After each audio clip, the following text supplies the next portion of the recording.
어제 저희가 러시아군이 북한군에게 군사용어 한 100여 개 정도를 가르치고 있긴 한데 상당히 어려움을 겪고 있다는 보도를 전해드린 바가 있습니다. 그런데 그 반대의 경우도 마찬가지인 것 같습니다.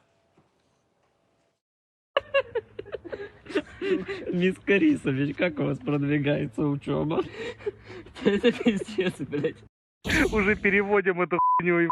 Ну, короче, один переводчик на 30 человек будет. Единственное, мне только непонятно, 3 старших на 30 человек. Где их взять? Их надо будет вытаскивать.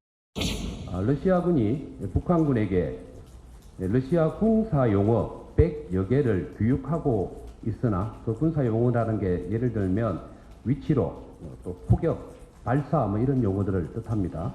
이런 군사 용어 100여 개를 교육하고 있지만 북한군이 어려워한다는 부분이 있는 상태이고 저희가 사진 한 장을 준비했는데 이게 뭐냐면 러시아군 병사로 추정되는 인물이 저렇게 손에 쥔 게 한국어 공부를 하는 겁니다. 왼쪽에 러시아 말이 있고요. 오른쪽에 한국어. 이게 친우크라이나 성향의 텔레그램 채널 SNS 공개된 영상인데 병사가 손에 쥔 저 유인물을 보면 뭐 천천히 말씀해 주세요. 무슨 일이 있습니까? 한국어 문장의 발음법이 영어 알파벳과 저렇게 러시아어로 적혀 있습니다. 근데 저 참 웃을 수밖에 없는 게 저 오른쪽에 보면 김구엽 보좌관님. 예. 공부가 잘 돼가냐 누군가가 물었더니 제가 읽진 않겠습니다만 욕설 비슷한 게 나왔어요. 저렇게 반대로 러시아군이 한국말을 배우는 경우도 현장에서 포착이 됐어요. 네, 그렇습니다. 어쨌든 합동작전을 하기 위해서는 뭐 북한군이 러시아 말을 배우는 건 당연히 필요하겠지만 러시아군도 북한 말을 알아야 결국은 뭐 여러 가지 러시아어를 잘 구사하지 못하는 북한 병사들과 소통을 할 수 있기 때문에 양쪽이 모두 지금 현재 각 나라의 언어를 배우고 있는 것으로 보이고요. 방금 공개된 사진이 100% 사실임을 전제하고 말씀을 드린다면 예. 좀 웃긴 상황도 있는 것 같습니다. 이제 저 병사가 들고 있는 뭐라 그러죠? 저 번역문에는 지금 한국어라고 되어 있죠. 저걸 북한 병사한테 보여준다는 건데 과연 북한 병사가 한국어라고 섞인 저걸 봤을 때 뭐라고 반응할지 좀 궁금하긴 합니다. 뭐라고 반응할까요? 예상하다면? 뭐 항의를 할까요? 왜 조선민주주의인민공화국을 하지 않고 한국어라고 하냐라고 항의를 할 수도 있을 것 같은 그런 좀 웃긴 상황인데요. 예. 현재 지금 러시아 병사들은 그 전투에 대한 또 스트레스만으로도 충분합니다. 근데 그런 상황에서 본인들이 전혀 생각하지도 못했던 그쪽 북한 말까지 배워야 하는 상황이 전혀 달갑게 느껴지지 않는 것은 분명할 테고요. 예. 더더군다나 여기서 그들이 더 짜증을 내는 이유는 어떤 언어를 배우는 것에 있어서의 어려움을 토로하는 것이 아니라 예. 결국 언어도 통하지 않고 전술 경험이나 뭐 전투 경험도 전혀 없는 그런 북한군을 본인의 옆에 이 후방에 두고 혹은 옆에 측면에 두고 이제 그들한테 어떻게 보면은 본인의 운명을 맡겨야 되는 것 아닙니까? 그러다 보니까 전혀 믿을 수 없는 아군에게 본인의 운명을 맡겨야 되는 그 상황 자체가 어떻게 보면은 그들한테 큰 스트레스를 유발할 수 있다라고 생각합니다. 여기 보면 좀 더 그 유인물 번역물을 좀 뜯어볼게요. 러시아 국기와 북한의 인공기가 있고 병사와 장교들은 전장에서 효율적인 의사소통을 위해서 다음 한국어 그러니까 아까 김구엽 보좌관이 만약에 북한군이 이걸 보고 어필한다면 아니 우리는 조선민주주의인민공화국인데 한국어 문구를 익혀야 된다. 다음 화면도 있어요. 이름이 뭐야? 너는 어디 무대에서 왔어? 계급과 직책은 뭐야? 이렇게 또렷이 적혀져 있고 이제 마치 뭐 우리가 뭐 영어를 배울 때 뭐 미국의 시트콤을 보듯이 뭐 도와줘, 엎드려, 공격해 이제 단순한 하지만 굉장히 중요한 일상 대화가 적혀 있는 유인문들이 있다. 참 뭔데 욕설을 내뱉는 걸 보니까 이게 쉽지 않은 것 같아요. 김대영 의원님. 예. 근데 이제 이건 쉽지 않고 욕설을 내뱉을 수 있고 러시아군들도 현장 분위기가 이렇게 좋지 않고 반발하는데 제가 좀 주목하는 건 뭐 일상적인 용어를 가르치는데 러시아는 반대로 북한군에게 군사 용어 100개를 가르쳤다고 하는데 그럼 결국은 혼합 편제를 하지만 이 군사 지휘는 러시아가 하고 있다 이렇게 받아들이면 되는 겁니까? 뭐 그렇게 봐야 할 것 같습니다. 그러니까 이제 군사 용어로 말씀드리면 이제 작전 지휘권이 없는 상황이라는 거죠. 예. 그리고 이제 뭐 이게 맞을지 모르겠지만 지금 러시아군이 그래도 저 정도로 준비했다라는 거는 어떻게 보면 북한에 대한 일종의 배려라고 할 수 있겠습니다. 배려. 왜냐하면 이제 러시아군의 여러 나라 용병들이 있는데 예. 사실 이 언어 소통의 문제가 굉장히 심각합니다. 그래서 이 야전에서 이 생활하는 거 영상들이 SNS에 올라오는 걸 보면 스마트폰의 번역 기능을 사용해서 서로 소통을 하기도 합니다. 예를 들면 지금 러시아를 돕기 위해 어느 나라 용병들이 좀 파견이 돼 있어요? 그러니까 이제 쿠바도 있고요, 아프리카 쪽 사람들도 있고, 예. 인도, 네팔, 심지어 중국 사람들까지 가 있습니다. 그래서 그런 사람들과 의사소통을 하려고 예. 스마트폰의 그 번역 기능을 이용해서 서로 대화를 나누는 모습이 나왔는데, 예. 어떻게 보면 이제 러시아군이 저런 한국어 교육자료를 만들었다라는 거는 그만큼 좀 다른 나라들에 비해서는 좀 성의 있게 준비를 한 것 같고요. 10,000명이나 파병했는데 예, 그 정도는 그리고 해야 또 한 되겠죠. 가지로는 사실은 이제 이것도 이제 북한군의 문제라고 할 수 있는데, 예. 과거 이제 김일성 시대 같은 경우에는 북한군의 많은 장교나 이런 사람들이 이제 소련에서 유학을 했습니다. 그렇겠죠. 그래서 이제 러시아에 좀 익숙한 면이 있었는데, 예. 이제 냉전이 끝나고 나서 사실상 러시아에 유학 가는 북한군이 없다 보니까 예. 이게 북한군 내에서도 이제 러시아어를 잘하는 사람이 많지 않다라는 그런 또 소식이 접해졌는데, 예. 그걸 봤을 때는 그나마 그래도 러시아군이 이 북한군을 운용하기 위한 여러 가지 좀 준비는 하고 있다라고 좀 보여집니다. 방금 하신 말씀을 어제 김근혜 보좌관도 하셨어요. 그러니까 예전에는 뭐 소련, 모스크바 유학도 많이 했다면 지금은 중국어와 영어가 그만큼 젊은 장마당 세대에게는 더 친숙하고 러시아는 그렇게 인기 있는 외국어가 아니다라는 북한 내부. 일단 이렇게 파병은 했지만 보신 그대로 파병 상황, 러시아와 북한의 협력 분위기는 좋지 않아 보입니다. 그럼에도 우리 정보 당국 이렇게 얘기했습니다. 북한군의 전투 능력을 무시해서는 안 된다. 이게 바로 김정은의 측근 이 사람 때문일 겁니다. 이용복 육군 상장의 인솔하에 지축을 뒤흔들며 나아가는 특수작전군 열병정대. 전투원들의 훈련 실태를 의뢰하셨습니다. 조선인민군 총참모부 부총참모장 김용복 동지가 동행했습니다. 실제로 이거는 어느 정도 사실에 가까운가 봅니다. 우리 국정원 얘기로는 김영복, 우리나라로 치면 합참 차장 정도 되는 김영복을 포함한 선발대가 전선으로 이동한다는 첩보를 입수했다. 파병부대 관리와 함께 북한판 이스칸데르 미사일 운영에도 관여할 것 같다. 북한 군부의 특수장전통, 북한 군부의 김정은 군부의 측근 다음 화면을 볼게요. 실제로 이 김영복의 이름값 때문인지는 모르겠습니다만 호준석 대변인님, 네네. 전투 능력을 낮게 평가해서는 안 된다. 이게 체구가 북한군 특수부대가 작다고 해서 낮게 볼 건 아니라는 분석도 있어요. 그러니까 제가 보기에는 김영복을 보냈다는 것은 러시아에 대한 그 뭐랄까 과시라고 생각합니다.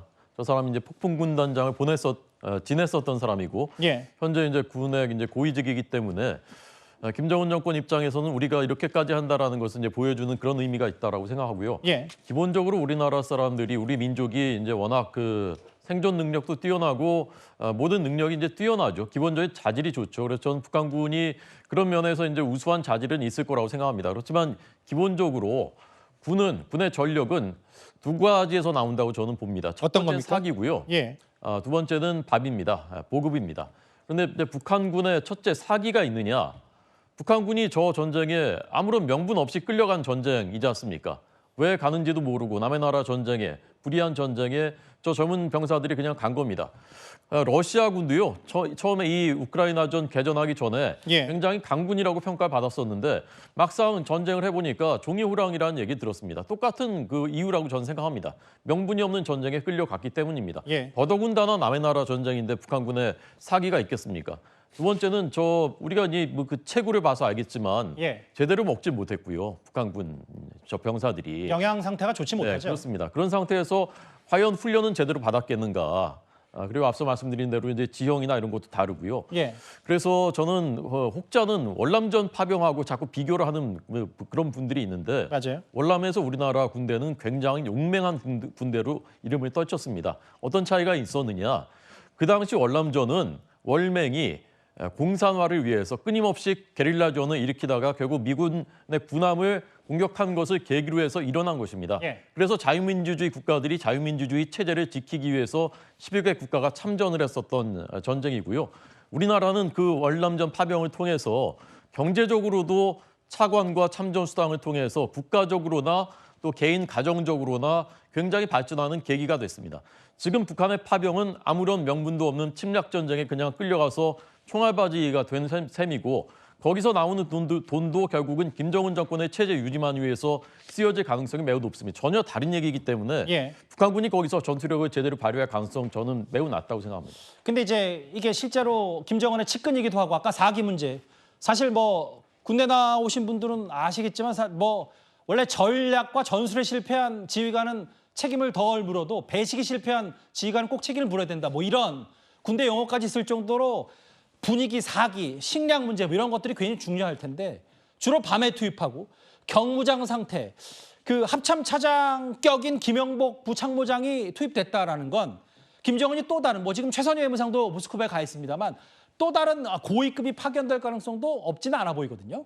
네, 그렇습니다. 현재 김영복 그 부총참모장이 러시아에 파견됐다는 것은 그만큼 북한군이 그리고 김정은이 현재 어떤 러시아 우크라이나 전쟁을 상당히 어떤 심도 있게 지켜보고 있다는 것이고요. 그만큼 많은 신경을 쓰고 있다는 것을 러시아에게 일종의 성의를 보이기 위해서 파견했다라고 볼 수 있고요.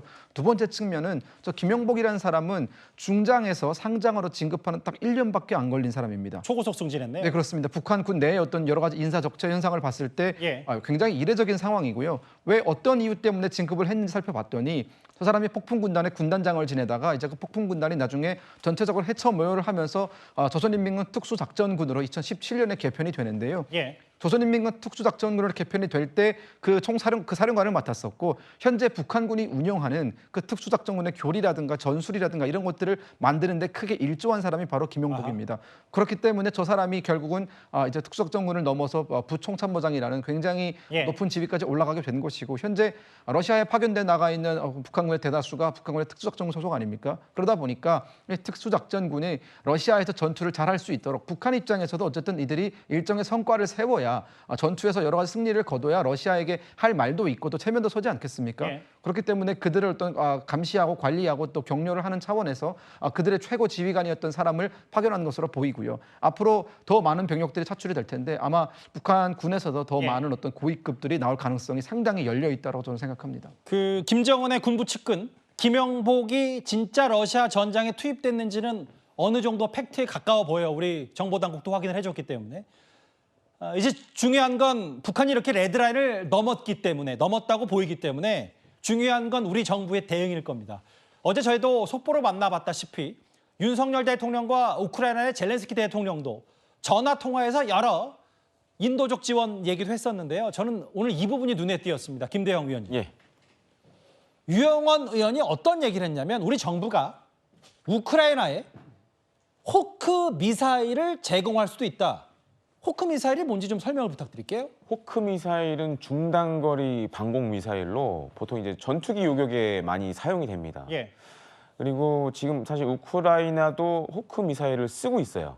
그래서 이제 심지어 이제 대만은 우회 지원을 통해서 호크 미사일을 우크라이나에 지원한 바가 있고 스페인, 나토 회원국인 스페인도 이제 퇴역을 한 호크 미사일을 우크라이나에 보낸 바가 있습니다. 특히 이제 우리 군 같은 경우에는 지금 이제 천궁이라는 국산 지대공 미사일로 지금 이 호크를 대체한 상황이고요. 저는 실제로 이제 호크 사격하는 것도 현장에서 본 적이 있는데 뭐 아직까지도 굉장히 우수한 미사일이고 구형이긴 합니다만 그리고 이걸 보셔야 됩니다. 이제 우리 정부가 그동안 이제 우크라이나, 특히 이제 미국이나 나토 회원국들이 우크라이나에 지원하는 여러 회의에 참석한 바가 있습니다. 옵저버 형식으로. 그래서 사실 이제 우크라이나가 절실히 필요한 무기들을 대부분 알고 있어요. 근데 그 중에 하나가 바로 이제 지대공 미사일인데 사실 이제 뭐 우크라이나 지대공이라는 건 말씀드려 죄송합니다만 이제 땅에서 하늘로 쏘는 걸 맞습니다. 말씀하시는 이제 거잖아요. 전투기나 항공기를 요격하는 그런 건데 지금 우크라이나가 필요로 하는 게 뭐냐면 이제 러시아가 많은 좀 대형 드론을 이용해서 우크라이나의 주요 도시들을 공격을 하고 있습니다. 그러면서 이제 많은 민간인들이 희생을 당하고 있는데 그런 걸 막기 위해서는 사실 이제 지대공 미사일이 많이 필요한 상황인데 그렇기 때문에 우리 정부도 이 좀 구형이긴 하지만 그래도 좀 재성능을 하는 이 구형 지대공 미사일인 호크를 제공을 검토하는 게 아니냐 좀 이렇게 관측을 하고 있습니다. 그러니까 살상 무기까지는 아니더라도 방어용 수준에선 여전히 쓸만한 호크 미사일이 우크라이나에 제공할 수 있다. 호크 미사일 얘기까지 나왔고요. 우리 정부도 좀 많은 고심이 있을 것 같아요. 실제로 북한이 이렇게 예상보다 빨리 파병을 했고 레드라인을 넘었기 때문에. 알겠습니다. 이번 주제 한국말을 배우다 욕설하는 영상까지 공개될 정도로 지금 여러 전황이 여러 SNS를 통해서 적나라하게 드러나고 있는 전장 상황 하나하나 만나봤습니다. 우리가 구형 미사일을 제공할 수 있다는 그 얘기까지. 근데 다음 주제는 북한 내부 사정과 관련이 있습니다. 바로 다음 주제 가보겠습니다.